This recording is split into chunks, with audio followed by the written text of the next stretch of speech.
Mantan Menteri Hukum dan HAM Denny Indrayana melaporkan dugaan pelanggaran kode etik Hakim Konstitusi atas putusan MK mengenai batas usia minimal Capres dan Cawapres. Denny menyebut jika putusan itu sebagai mega skandal Mahkamah Keluarga. Selain itu, ia menyinggung mengenai pernikahan Ketua MK dengan adik Presiden Jokowi. Menyimpulkan, putusan 90 terindikasi adalah hasil kerja kejahatan yang terencana dan terorganisir. Planned and organized crime, bukan hanya pelanggaran etika biasa. Alasan ketiga, mengapa kami memandang ini tidak cukup hanya dengan sanksi etis saja, pelapor tidak melihat putusan 90 sebagai bagian peristiwa atau segmen yang berdiri sendiri. Tetapi lebih dalam adalah bagian dari hancurnya kemerdekaan kekuasaan kehakiman, khususnya di Mahkamah Konstitusi, sehingga rentan atau mudah diintervensi dan dimanfaatkan oleh kekuasaan istana. Rusaknya prinsip independensi MK tersebut paling tidak dimulai dengan, mohon izin, pernikahan antara hakim terlapor dengan Idayati, adik Jokowi, adik Presiden Jokowi.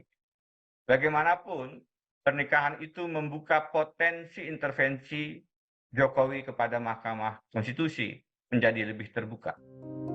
Sedangkan Ketua Majelis Kehormatan Mahkamah Konstitusi, Jimli Asidiki, menuturkan terdapat 18 laporan dugaan pelanggaran kode etik Hakim Konstitusi, di mana Hakim Konstitusi yang paling banyak dilaporkan ialah Anwar Usman. Permintaan dari pelapor Profesor Denny di sidang yang lalu itu, dia minta putusannya cepat.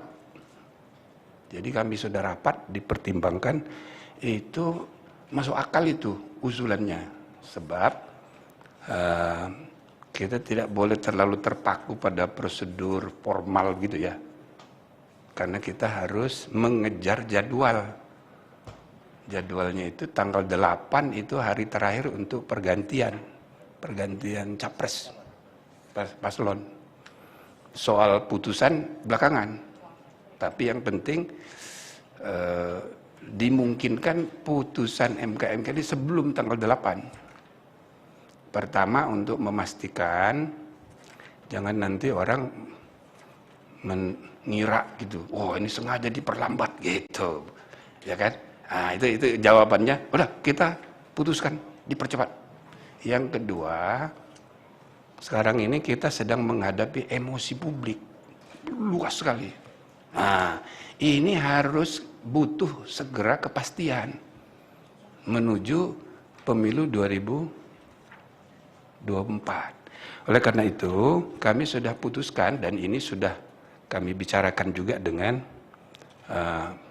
para hakim, 9 hakim.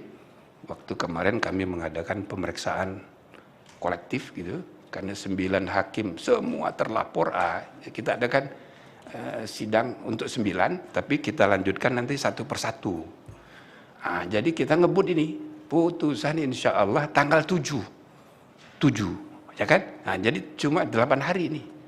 Nah, karena itu sidang ini maraton, khusus bagi Profesor Denny sudah masuk substansi, tapi bagi saudara-saudara yang baru bisa kita klarifikasi dulu, ya kan? Tapi sekaligus bisa dimanfaatkan forum ini dilanjutkan nanti untuk pembuktian. Syukur-syukur persidangannya cukup sekali aja di sini, ya kan?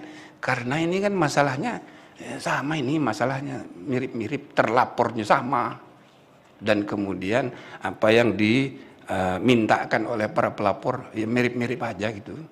Dan tentu saudara-saudara sudah siap dengan bukti-bukti. Kalau misalnya 1 kali cukup, ya sudah 1 kali aja. Denny sebagai pihak pelapor melaporkan dugaan pelanggaran etik Anwar Usman yang dinilai memberikan karpet merah kepada keponakannya Gibran Rakabuming Raka untuk maju sebagai cawapres.